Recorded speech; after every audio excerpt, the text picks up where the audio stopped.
Paris पर हमला, Hindustan alert है, लेकिन 5 सवालों के साथ हम शुरुआत करते हैं। प्रधानमंत्री ने हालांकि मानवता पर हमला बताया, लेकिन पहला सवाल, क्या आईएसआईएस दुनिया के लिए सबसे बड़ा खतरा बन गया है?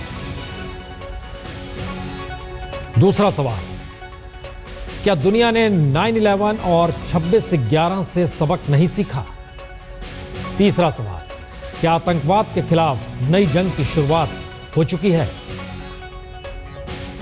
चौथा सवाल, संयुक्त राष्ट्र को अब आतंकवाद की परिभाषा तय करनी चाहिए।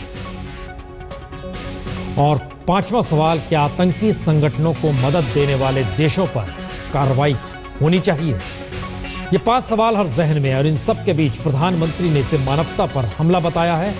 सवाल कई हैं, क्योंकि जिस तरीके से मुंबई पर अटैक हुआ था, कुछ उसी तर्ज पर पेरिस में अटैक हुआ। लेकिन इन सब के बीच एक बड़ा सवाल यही है कि जबकि तीसरी दुनिया के देशों पर हमले होते हैं तो दुनिया ध्यान नहीं देती है, और किसी विकसित देश और पश्चिमी देशों पर जब हमले होते हैं तो दुनिया हाई अलर्ट पर आ जाती है। लेकिन इन सब के बीच अब अलकायदा के बाद आईएसआईएस का मतलब क्या है, चर्चा इन सब सारे मुद्दों पर होगी। लेकिन सबसे पहले प्रधानमंत्री ने लंदन में कहा क्या? कल जो पेरिस में हुआ, मानवता पर हमला हुआ, और दुनिया ने मानना पड़ेगा कि हमला पेरिस पर नहीं है, ये हमला फ्रांस के नागरिकों पर नहीं है, ये हमला फ्रांस पर नहीं है, ये हमला मानवता पर है, मानवतावादी विचारों पर है। और इसलिए मानवता में विश्वास करने वाली सभी शक्तियों ने इकट्ठे होकर के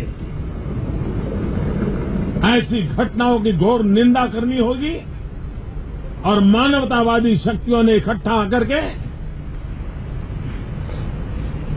मानवता विरोधी शक्तियों को परास्त करने के लिए अपनी जिम्मेवारियां निभानी होगी।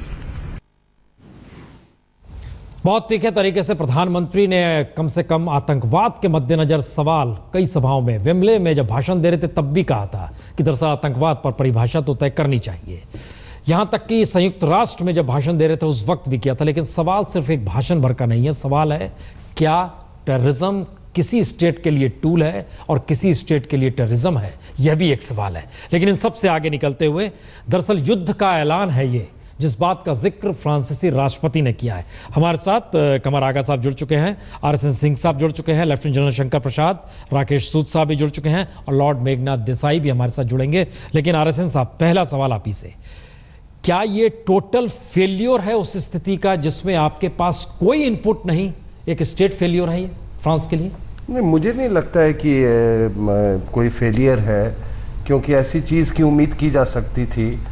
क्योंकि देखिए हुआ क्या है कि पिछले एक हफ्ते में 70% उसको इन्होंने ख़त्म कर दिया है आईएसआईएस को, रशियंस ने। तो आईएसआईएस ने फ्रेंच को, मैं बड़ी सरल भाषा में बोल रहा हूँ, उनको बोला कि भाई आपने हमको खड़ा किया था, हम ख़त्म हो रहे हैं, तो आप कुछ कीजिए। तो उन्होंने एक एयरक्राफ्ट कैरियर भेज दिया पर्शियन गल्फ में, उसने कोई कार्रवाई नहीं की। तो हो सकता है अगर ये कह रहे हैं आईएसआईएस का हमला है तो वो इसीलिए कर रहे हैं कि अब तो करोगे ना, अब तो करोगे, हमको आपने खड़ा किया था, तो अब रशियंस हमको ख़त्म कर रहे, तो हमको खड़ा क्यों किया था अगर हमको इस तरह से बर्बादी करना था तो।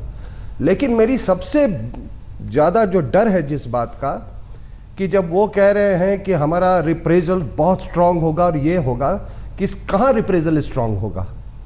आप फिर सीरिया को मारोगे, सिविलियंस को मारोगे, फिर एक्सोडस बढ़ेगा, उसका हम पर क्या असर पड़ेगा? वेस्ट एशिया और डिस्टेबलाइज होगा, और आपके ऑयल जो आपके एनर्जी सिक्योरिटी हो सकता है उस पे असर पड़े। तो छोटे शब्दों में मैंने आपको सब कुछ बता दिया है।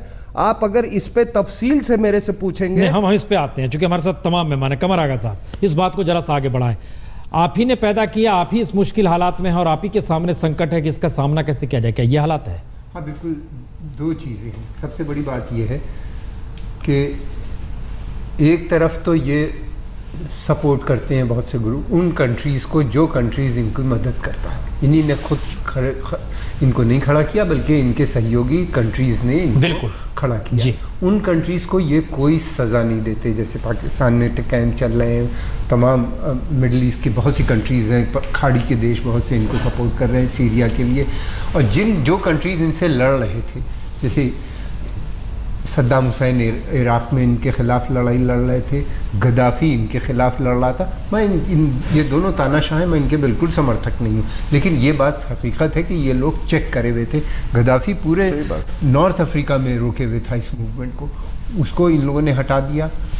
सद्दाम हुसैन को यहाँ पे हटाया, दोनों जगह कहा था डेमोक्रेसी आएगी, कहीं नहीं। ईरान के ऊपर सैंक्शन लगा दिया, ईरान इनसे लगातार युद्ध कर रहा था। सीरिया में एक सेकुलर गवर्नमेंट थी, उसको डिस्टेबलाइज कर दिया, जो कि इन लोगों से लड़ रही थी। और जो लोग इनको सपोर्ट कर रहे हैं, जो लोग इनको कर रहे हैं, आप कह रहे हैं जो शॉक ऑब्जर्वर्स थे उसको आपने खत्म कर दिया। नहीं, जो लड़ रहे हैं उनके ऊपर आप उनको लगातार एड दे रहे हो, इकोनॉमिक एड और मिलिट्री एड पाकिस्तान को दे रहे हो, जहाँ कैंप्स चल रहे हैं। यूनाइटेड नेशन सिक्योरिटी काउंसिल कहती है कि हाफिज सईद जो है ये एक प्रोक्लेम्ड टेररिस्ट है। दाऊद इब्राहिम के ख़िलाफ़ ये यूएन सिक्योरिटी की मैं बात कर रहा हूँ, और आप उसको खुद अमेरिका ने उनको घोषित किया है कि यह आतंकी है, मगर इतना प्रेशर नहीं डाल रहे हैं कि वो हिंदुस्तान को उनको हवाले करें। आप जिन मुद्दों को उठा रहे हैं, हम जरा इसके एक बड़े कैनवास में भी जाना चाहेंगे। लेफ्टिनेंट जनरल शंकर प्रसाद साहब, क्या ये एक वार जो अलकायदा से शुरू हुआ था उसमें क्लैशेस ऑफ सिविलाइजेशन का जिक्र हो रहा था,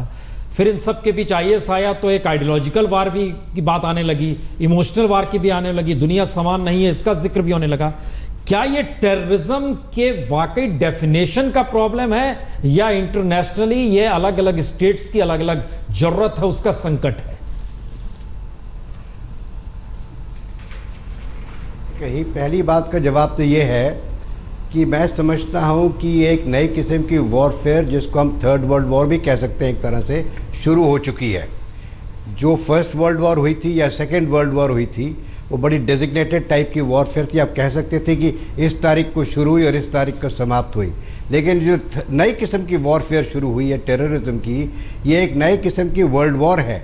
और इस चीज़ को पूरी विश्व को समझना चाहिए कि ये केवल दो पार्टीज का नहीं, बल्कि आपने जैसे कहा सिविलाइजेशन की युद्ध है। और इसमें अगर हम एकजुट होके इस मेनेस को नहीं लड़ेंगे तो यही होता रहेगा जिस तरह यहाँ हुआ, जिस तरह बंबई में हुआ था, जिस तरह अमेरिका में हुआ जी। तो इस समय बात इस चीज़ की ज़रूरी है कि जितने वर्ल्ड के नेशन से बात तो करते हैं, लेकिन असलियत में मिल के इस जो टेररिज्म के साथ है उससे जूझने की कोशिश नहीं करते। मिसाल के तौर पे इंटेलिजेंस शेयरिंग की बात लीजिए आप, मिसाल के तौर पे मनी लॉन्ड्रिंग की बात कीजिए, मिसाल के तौर में एक दूसरे से पॉलिटिकल रिलेशनशिप की बात कीजिए, one country to the other country. जैसा अभी किसी ने कहा कि जो कंट्री टेररिज्म को सपोर्ट करती है, जो कंट्री टेररिज्म को फाइनेंस कर रही है, वो भी तो उतने ही टेररिस्ट कंट्रीज हैं जो कि टेररिस्ट को पैदा करके यहां भेज रहे हैं। तो मैं समझता हूं कि जो इस वक्त सेन पावर्स है वर्ल्ड के अंदर, जो सफर कर रही हैं, जो इस बात को समझने लगी हैं कि ये एक टेररिज्म ग्लोबल फिनोमेना है, इसमें एकजुट होके एक दुश्मन से लड़ने की तजवीज बनाना बहुत जरूरी हो गया है। हालांकि बातचीत सब करते हैं, सब इंटेलिजेंस शेयरिंग होगी, मनी लॉन्ड्रिंग को बंद करेंगे, उसके ऊपर प्रेशर डालेंगे, इकोनॉमिक सैंक्शंस करेंगे, लेकिन असलियत में होता कुछ नहीं है। क्योंकि जब बात होती है तो अपने देश की एक तरह से बढ़ोतरी दिखाने के लिए उसके संग मिल जाते हैं।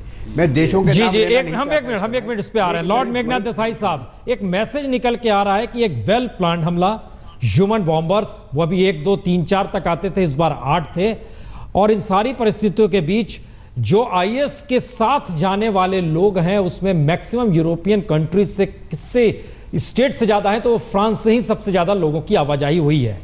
सवाल है, क्या IS को देखने का नजरिया पूरी दुनिया का एक है या वह भी एक नहीं है, और टेररिज्म को लेकर एक राय है या नहीं है? लॉर्ड मेघनाथ देसाई साहब।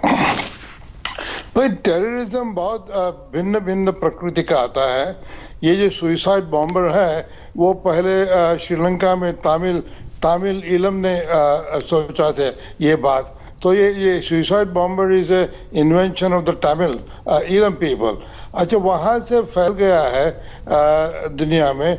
मगर एक बात ये है कि जो मिडिल ईस्ट में लोगों को हो रहा है कि उन पर एक कुछ अन्याय हुआ, बरसों से अन्याय हुआ, क्योंकि जब वो ऑटोमन एम्पायर का नाश हो गया तब से उनको लगता है कि उनका कोई अपनी राय नहीं, अपना साम्राज्य नहीं। तो ये आईएस वाले है, वो लेटेस्ट अलकायदा थे, तालिबान थे, उसके बाद अब आईएस आया है। आईएस के पास टेरिटरी है, आईएस के पास खलीफा है। तो ये तो चालू रहेगा, मगर उनकी लड़त है वेस्टर्न नेशंस के सामने, क्योंकि उनको लगता है कि वेस्टर्न नेशंस ने उन पर अन्याय किया है कुछ 100 साल से। और वेस्टर्न नेशंस कहते हैं कि यहाँ भी हमारे वेस्टर्न नेशंस में मुस्लिम पॉपुलेशन है, तो वो समझते हैं कि हमारी मुस्लिम पॉपुलेशन को ये लोग करप्ट कर रहे हैं। तो हमारे यहाँ भी वो इंटरनल बैटल भी है और एक्सटर्नल बैटल भी है। तो ये तो लड़नी पड़ेगी, ऐसी कोई बात नहीं। हम और वॉर लड़े हैं, ये भी लड़ लेंगे। नहीं, इसको आप ओके, आप इसको एक मिनट, इसको आप इमोशनल लेवल पे ले जा रहे हैं, लेकिन हमारे साथ चूंकि पूर्व राजदूत जो भारत के थे राकेश सूद साहब, वह भी जुड़े हुए। राकेश सूद साहब, भारत में जब हुआ 26/11 तो एक सवाल ये था कि इसको किस रूप में टेररिज्म को खत्म किया जाए। आज तक कमोवेश स्थिति उसी जगह पर खड़े हैं, लेकिन वेस्टर्न और यूरोपियन कंट्रीज को लेकर यह माना गया है कि वहां पर बहुत तेजी से काम होता है। अमेरिका एक बेहतरीन उदाहरण है। क्या फ्रांस भी इस तरीके से बढ़ पाएगा, आपको लगता है? क्योंकि युद्ध का ऐलान तो राष्ट्रपति ने कर दिया, उनके शब्दों से यह झलक रहा है, लेकिन लगता है कि टेरर पे नकेल कस पाने की स्थिति में आ पाएंगे फ्रांस? मुझे पूरा विश्वास है कि फ्रांस एक, जहाँ तक इंटेलिजेंस का सवाल है, जहाँ तक एक एफिशिएंट पुलिसिंग का सवाल है, फ्रांस उसमें यूरोप में बहुत आगे है। और आपको शायद याद होगा कि जनवरी इस साल में एक फ्रांसीसी मैगजीन है बहुत मशहूर, चार्ली हेब्डो के नाम से जी, उसके दफ्तर पर अटैक हुआ था। 2 लोगों ने, 2 भाई थे जी, दोनों फ्रांसीसी नागरिक थे जी, मुसलमान थे, और वो वहां उन्होंने अटैक किया था क्योंकि कुछ ऐसे कार्टून इस मैगजीन में छपे थे जिससे उनको लगा कि इससे प्रॉफिट की बेइज्जती हुई है, और वहां पर एडिटर और 10 और लोगों को उन्होंने गोली मार दी थी। 2 दिन के बाद वो पकड़े गए और वो उनको पुलिस ने शूट आउट के अंदर वो मारे गए। उसके बाद से फ्रांस में कई सारे ऐसे कदम उठाए गए हैं, और इनफैक्ट ये शुक्रवार को सुबह भी एक अलर्ट था पेरिस में। वहां पर एक रेलवे स्टेशन है, गार दे लियोन, जो काफी बड़ा रेलवे स्टेशन है। कुछ देर के लिए वहां पर एक हिस्सा उसका बंद कर दिया गया था क्योंकि ये कुछ इंटेलिजेंस थी कि कोई बॉम्बिंग, किसी किस्म की बॉम्बिंग की आशंका है। पर फिर उसके बावजूद ये घटना घटी है, तो इसमें मुझे कोई शक नहीं कि फ्रांस इसको काफी सीरियसली और बहुत अहमियत से इससे पेश आएगा। और ये भी मैं कहना चाहूंगा कि फ्रांस से करीब 500 के आसपास लोग सीरिया गए हैं लड़ने के लिए, फ्रांसीसी नागरिक जी। और यूरोप में ये दूसरा मुल्क है। सबसे ज्यादा अगर किसी देश के नागरिक सीरिया गए हैं लड़ने के लिए तो वो एक्चुअली ब्रिटेन है, यूनाइटेड किंगडम है।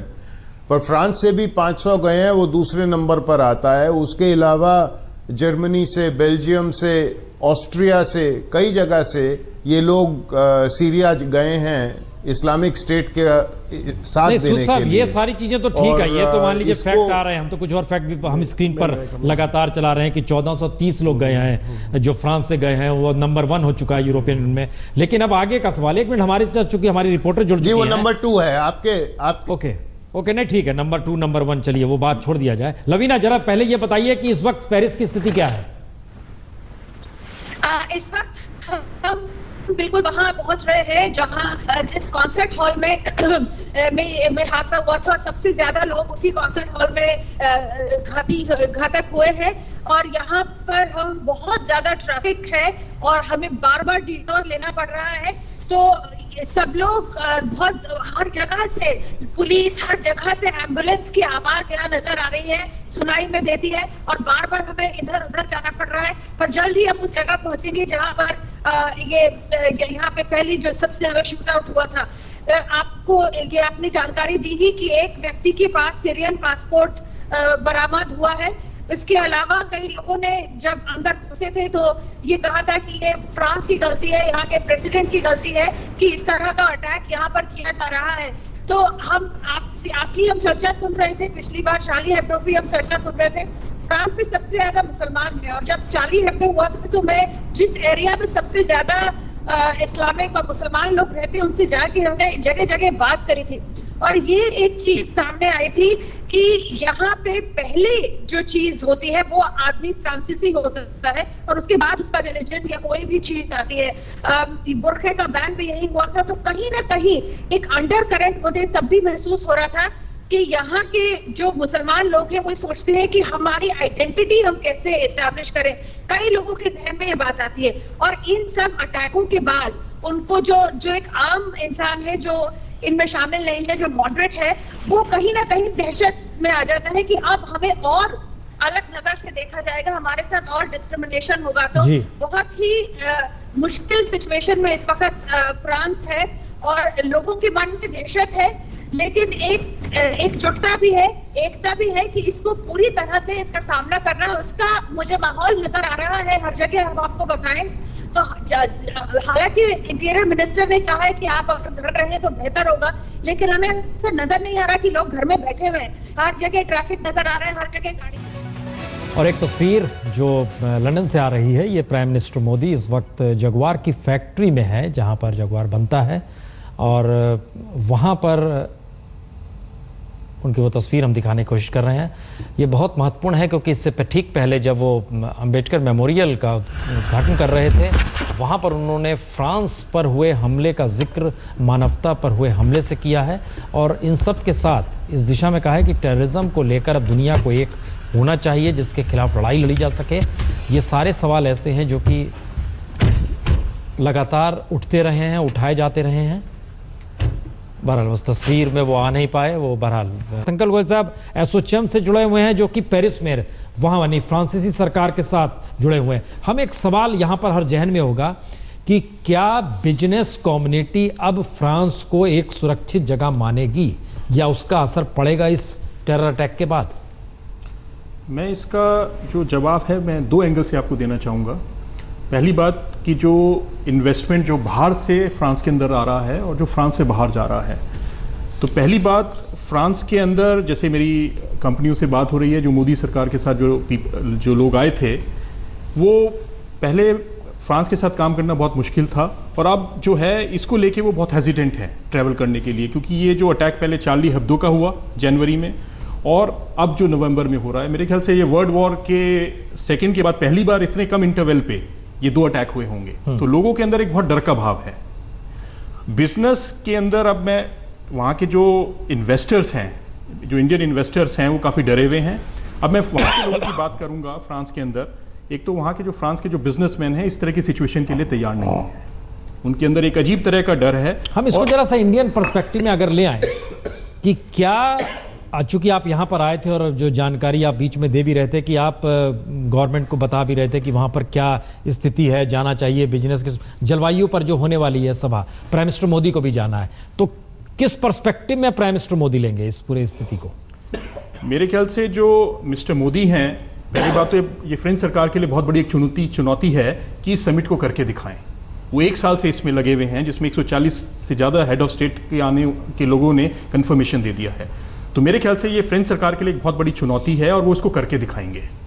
इस समिट को सक्सेसफुल होना उनके लिए एक बहुत बड़ी समिट जैसी चीज़ों को करके दिखाने से क्या वहाँ के जो नागरिक हैं जिसमें 15% मुसलमान, उनके भीतर भरोसा आता है या उसकी कॉम्प्लेक्सिटी डराती है?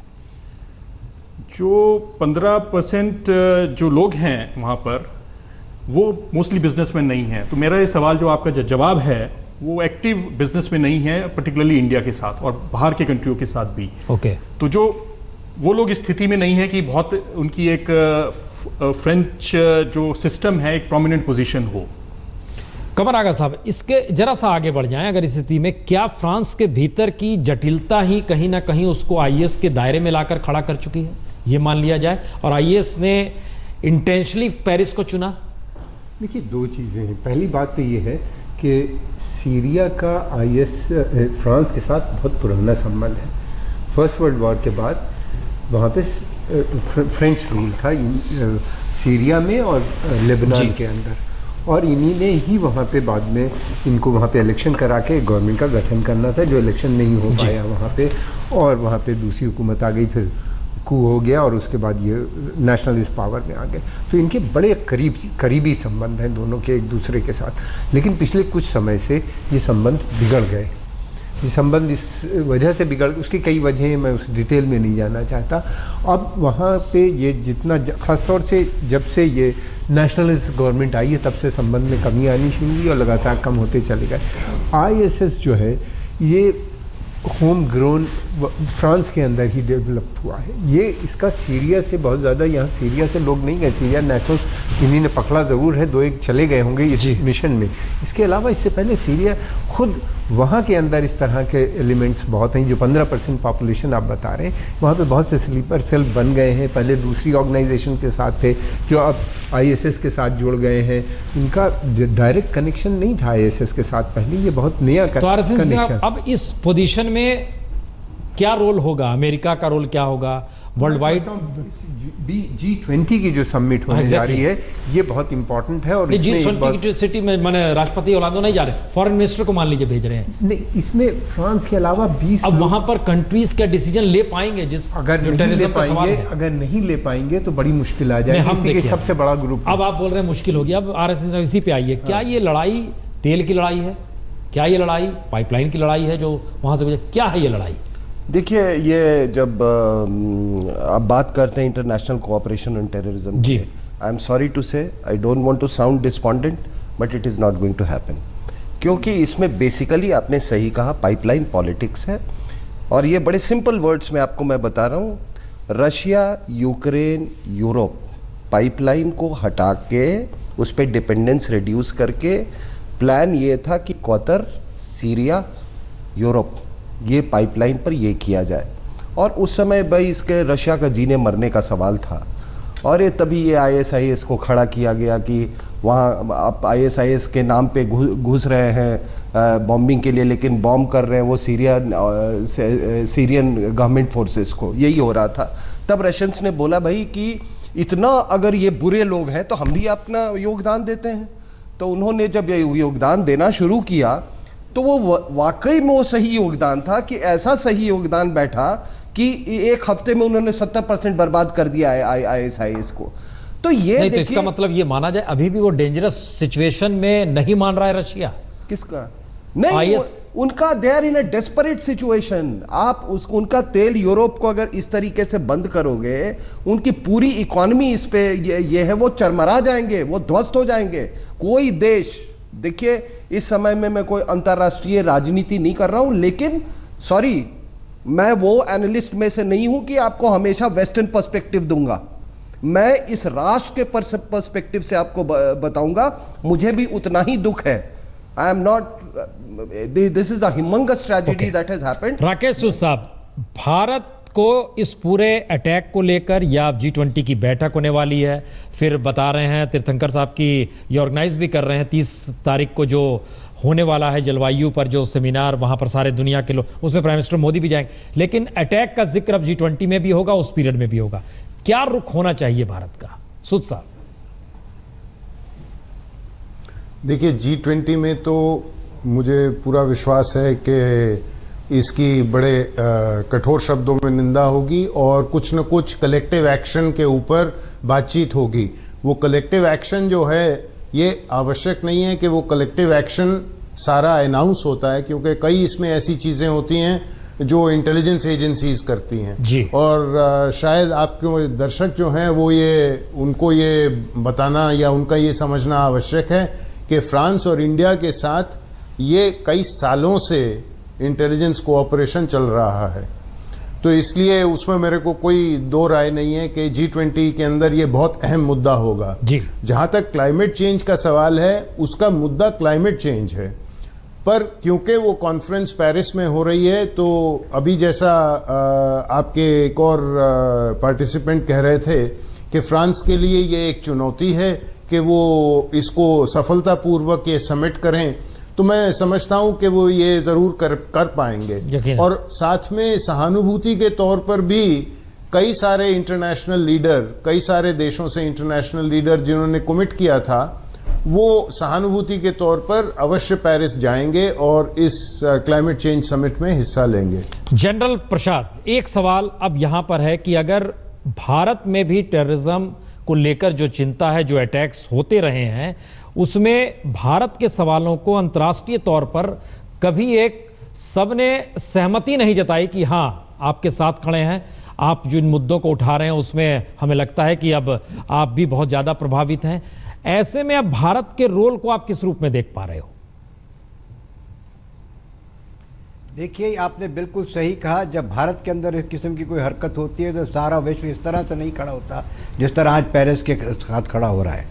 दुख की बात यह है कि जो वर्ल्ड पावर्स हैं, America, Britain, France, Russia, India भी इसमें शामिल है जी, उन्होंने सबने टेररिज्म पर अच्छी रिसर्च कर रखी है, अच्छी स्टडी कर रखी है। काउंटर टेररिज्म की स्ट्रैटेजी हर एक देश में बिल्कुल सही तरीके से बनी है। केवल दुख इस बात का है कि एक दूसरे की मदद करने को तैयार नहीं है। हालांकि जब बातचीत होती है दो लीडर्स के बीच में तो टेररिज्म की बात होती है, चाहे ब्रिटेन और इंडिया की कल बात हुई हो या अमेरिका और इंडिया की बात हुई हो कुछ महीने पहले, या ये मुद्दा यूनाइटेड नेशन में उठाया गया हो। असलियत ये है कि एक्सपर्टीज सब देशों के पास अवेलेबल है, सब देश के पास इसकी स्टडीज अवेलेबल है, लेकिन जब इस पर एक्शन करने का समय आता है तो एकजुट होकर एक्शन नहीं करते, क्योंकि उसके अपने इंटरेस्ट होते हैं, अपनी कंट्रीज का अपना इंटरेस्ट देखते हैं उसमें, चाहे वो ऑयल की वजह से हो, चाहे वो पावर इक्वेशंस की वजह से हो, चाहे वो रिलीजन की वजह से हो, चाहे किसी भी वजह से हो। समय आ गया है कि चाहे भारत में आतंकवाद हो, चाहे साउथ ईस्ट एशिया में हो, चाहे यूरोप में हो, चाहे अमेरिका में हो, हमें सब एकजुट होकर यूनाइटेड नेशंस के अंदर एक प्रस्ताव रखना चाहिए जिससे साफ जाहिर हो कि the world is committed to actually fight terrorism. और ये एक्चुअल फाइट तभी होगी चाहे किसी किस्म का भी टेररिज्म कहीं भी वर्ल्ड के अंदर हो, उसके बरखिलाफ एक्शन वही होना चाहिए जो जिस तरह से पेरिस में हुआ है या जिस तरह से कहीं और होता है। तो इस समय नहीं तो सक्षम है जनरल प्रसाद, क्या आपको लगता है ISIS जो एक बड़ा प्रॉब्लम है, नहीं आप ही बताइए, क्या सक्षम है इन तमाम कंट्राडिक्शन के साथ ISIS को खत्म करने के लिए? जी बिल्कुल है। वर्ल्ड लीडर्स के पास, वर्ल्ड पावर्स के पास टूल्स हैं, बहुत किस्म के टूल्स हैं, इकोनॉमिक टूल्स हैं, मिलिट्री टूल्स हैं, डिप्लोमेटिक टूल्स हैं, इंटेलिजेंस टूल्स हैं, मैं गिना सकता हूं आपको कई एक टूल्स। लेकिन प्रॉब्लम यह है कि जब एक जगह होती है तो उस समय तो निंदा हो जाती है, लेकिन यही हरकत जैसे आपने शुरू सवाल में कहा कि अगर भारत में हो जाती तो इस तरह से निंदा शायद नहीं होती। हालांकि जब बंबई में हुआ था, क्योंकि इंटरनेशनल लोग उसमें मारे गए थे, क्योंकि अमेरिकन उसमें मारे गए थे, तो काफी हंगामा खड़ा हुआ था। आज भी आप देखेंगे पेरिस के अंदर जो एक्टिविटी हुई है उसमें टूरिस्ट पर अटैक हुआ है। उसका मतलब यह है कि सारी वर्ल्ड कम्युनिटी को अटैक किया जा रहा है। तो इस समय पूरे सब वर्ल्ड को यह सोचना चाहिए कि terrorism is the enemy of the entire humanity. Unless we all get together we will not be able to fight this terrorism, and this is where we are lacking today. Just 30 seconds I will take. There is a difference, एक बहुत अंतर है जो पहले के terrorist थे और ISIS के पास टेरिटरी है। That territory is clearly identifiable on the ground. अगर मैं एग्जैजरेट नहीं कर रहा हूं, अगर इतनी ताकत जो लगा रहे हैं तमाम देश, मैं कहता हूं 48 घंटे के अंदर में ISIS को खत्म किया जा सकता है, because they have a territory. अब कोई खत्म ना करना चाहे तो उसका तो कोई जवाब नहीं। अच्छा, ये आप जो टेरिटरी का जिक्र कर रहे हैं, लेकिन अलकायदा माइंड में था, ओके, वो टेरिटरी नहीं थी, ओके, वो एक माइंड गेम था और उसको उसने डेवलप किया। हमारा सवाल ये है कि अगर आप सोच रहे हो कि सिर्फ एक टेरिटरी का मतलब ये है कि दुनिया के कितने देशों से ISIS में लोगों की भागीदारी हुई है, आप उस माइंडसेट और उनके अपने स्टेट कंट्राडिक्शंस का आप क्या करोगे? देखिए आइडियोलॉजी को किसने इस्तेमाल किया, ये आइडियोलॉजिकल सवाल है। नहीं आइडियोलॉजी ये देखिए, टेररिज्म ही आइडियोलॉजी है। बात निकलेगी तो दूर तलक जाएगी। पहले अरब स्प्रिंग करवा के ये ट्राई किया गया कि सीरियन गवर्नमेंट को डिसलॉज किया जाए। जब वो नहीं डिसलॉज हो सका तब आपने वहां पर सीरियन ऑपोजिशन क्रिएट किया। उसको किसको नहीं, वो आप ही ने खुद ही ने क्रिएट किया। ये तो हम लोग ये तो आप शुरू में कह रहे हैं। तो मुझे ये देखिए आइडियोलॉजी का आजकल की लड़ाई यही है। वो शंकर प्रसाद साहब ने बिल्कुल सही कहा कि आजकल की लड़ाई यही है। आपने इतनी बड़ी लड़ाई देखी सोवियत यूनियन के खिलाफ, पूरा जिहाद का, पूरे आपके सीबीएस टेलीविजन में एक मिनट तीर्थंकर साहब, एक बात बताइए। अब आप चूंकि लौटोगे, पेरिस जाओगे, क्या वहां पर टेररिज्म को लेकर इस अटैक के बाद थिंकिंग प्रोसेस में, स्टेट में कोई अंतर आएगा? आपको ऐसा लगता है? बिल्कुल, जैसे मैंने आपको बोला कि नहीं, एक कम्युनिटी को लेकर जिस तरीके से जो स्थिति है वहां पर, सोसाइटी के ढांचे में भी कोई अंतर नजर आएगा, आपको लगता है? मेरे ख्याल से यही वाला प्रश्न किसी ने, मेरे को याद है कि फ्रेंच चैनल पे पूछा गया जब चार्ली हेब्दो का केस हुआ था जी, क्या कोई इसमें आएगा? तो मेरे ख्याल से तब तो नहीं हुआ, बट जिस तरह का अटैक अब हुआ है उसमें उनको बड़े ध्यान देने की ज़रूरत है कि ये जो लोग हैं इनको कैसे सोसाइटी के अंदर इंटीग्रेट किया जाए, इनको इनका स्थान दिया जाए। और ये तो मेरे ख्याल से जो घटना हुई है वो फ्रेंच सरकार को सोचने पे मजबूर करेगी कि इन लोगों को हम अब कैसे इंटीग्रेट करें। कुछ बड़े सवाल निकले इस बहस के बाद, और हम चर्चा यहां पर खत्म ये करते हुए कह रहे हैं कि ये वाकई एक नए तरीके की चुनौती दुनिया के सामने भी है और फ्रांस सरकार के सामने कहीं ज्यादा बड़ी चुनौती है। हमला आईएसआईएस ने किया है, फ्रांस के राष्ट्रपति ने इस बात का जिक्र किया, और दूसरी तरफ आईएसआईएस का कहना है कि हम और हमले करेंगे, लोगों को मुश्किल होगी, जब बाजार निकलेंगे तो डरेंगे। तो फ्रांस में किस किस रूप में विदेशी लड़ाके आईएसआईएस के कहां पर हैं? सबसे ज़्यादा फ्रांस के ही 700, ब्रिटेन के 400, जर्मनी के 270, ये यूरोप के भीतर आईएसआईएस ऑस्ट्रेलिया 250। ये सारी स्थितियां बतलाती हैं कि आईएस का विस्तार कहां किस रूप में हुआ। बेल्जियम के 250, और ख़ासतौर से यूरोप के भीतर अगर देखें नीदरलैंड में 120, सबसे ज़्यादा वहीं के आईएसआईएस के साथ जुड़ाव है। डेनमार्क में 100, और इसलिए ये एक बड़ा संकट है कि आतंकवाद की जिस परिभाषा को लेकर अमेरिका में भी है 70, और ये एक स्थिति है जो आंकड़े निकल कर आते हैं कि किस देश के कितने लड़ाके मौजूद हैं आईएस के साथ। ये स्थितियां बताती हैं कि दुनिया के अलग अलग देशों में अगर आईएस की पकड़ पहुंच बन रही है तो क्या फ्रांस के लिए ये सबसे मुश्किल स्थिति में आकर फ्रांस आकर खड़ा हुआ है, खासतौर से इस हमले के बाद।